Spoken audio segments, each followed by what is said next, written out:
Josh Pawnell over at PhillyMag.com, Birds 24/7 with a really good breakdown of the drops. That has been a big topic of conversation concerning the receivers and Bradford's play. And Josh, you dissected this, and I think you started it off by saying the Eagles have dropped 25 passes, which is almost 10% of passes thrown this year, which is unbelievable. Worst rate in the NFL since 2007. So there's more blame. The easy first question, is more blame on the receivers, or is this a Bradford lack of accuracy problem?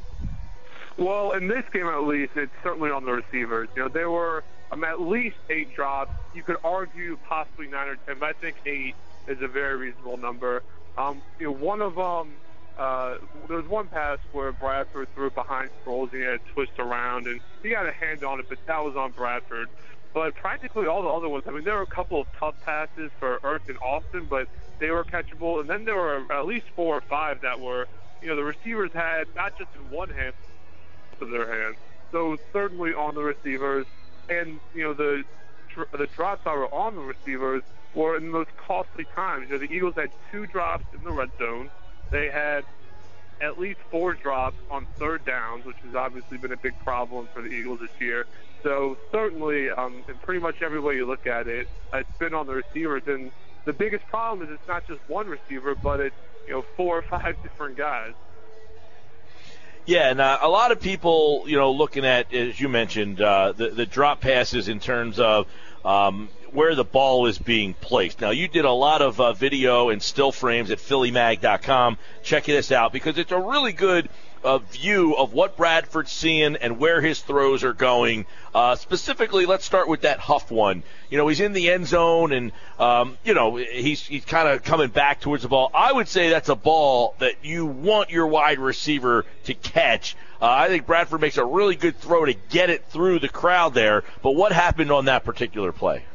Yeah, and that was one throw that one thing that I found interesting with Bradford is some of his best throws this season have been dropped by his receivers, especially touchdowns. And that throw, I had a still frame right before he released it, and the linebacker is right on Huff. It looks like there's nowhere to go with it.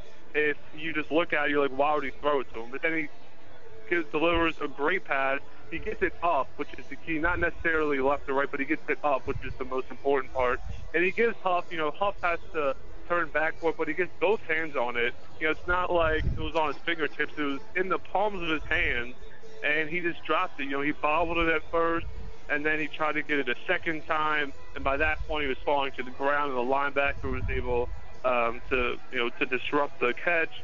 And so that was one that's absolutely on Huff. That's one that you not only like your receiver to catch, but you expect him to catch. Yeah, now what do you make of looking at Bradford's decision-making in terms of, are there plays where their guys are open and he's not seeing them or not delivering them the ball? How has he been through 7 games at that aspect of the game, really reading the defenses and finding open receivers? Yeah, that's been one thing that's been interesting to look at because, obviously you don't know necessarily the progressions or which receivers are in which order that he's supposed to be looking at. But there are some plays, there was one, actually on one of the drops, he threw a swing pass to DeMarco Murray. He was 5 yards behind the line of scrimmage, and he had to get rid of the ball quickly because there was a blitz there. But Murray is 5 yards behind the line of scrimmage. There's a linebacker right on him. So if he catches it, it's almost 100% chance of being a tackle for loss, possibly 4 or 5 yards. But where the blitzer is coming from, there's a wide open space over the middle of the field. Jordan Matthews has a ton of room on an open slant, runs a good route, gets good separation. And there are instances like those where you don't even necessarily need to know the progression because the guy he's throwing it to is very clearly covered, and there are other guys who are very clearly open. And that's just from what someone like me can see who's not an NFL quarterback. So if Jordan Matthews is open to me, I can't even imagine how open he is, Chip Kelly or an NFL quarterback. Josh Pawnell, Birds 24/7 at PhillyMag.com. A lot of the all-22 looks these guys do are really, really good. How about the big play in that game, the breakdown on that reverse in the Carolina game? Marcus Smith out in the field one play, and it seems like he made a big impact in this game. Yeah, I mean, that's exactly right. You know, Marcus Smith, he only played one series to give Brandon Graham some rest. It was three plays in total. And then after that, didn't play at all because on that second play was that end around. And the tough thing is, you know, Marcus Smith didn't just lose contain, but he just went to the other side. I mean, he just completely followed and didn't stay at home at all. And then play where you need to make sure your outside linebacker or whoever is in that position to have contain, to be disciplined and stay at home. And if someone comes back around, you can force them back inside to your help. But what I thought was interesting was actually the next play after that, which I saw in the film where they did something similar where they handed the ball off and they had her come back on a fake end around. But if the Panthers did the exact same thing and did another end around, Marcus Smith, he lost contain again. So it would have worked a second straight play. And so I think that's a pretty good reason for why he was on the sideline the rest of the game. Josh, and then obviously, you know, as you wrote and took a look at the situation with the Eagles failing to capitalize on the turnovers, they had so many opportunities because of their defense. You wonder how many more games the defense can continue to cost 3 turnovers in, and if you're not going to take advantage of them, they're wasting away. Why are some of the reasons that they aren't able to do that? Well, I mean, the tough part is I feel like we talk about this every week, but unfortunately for the Eagles, it's several different reasons.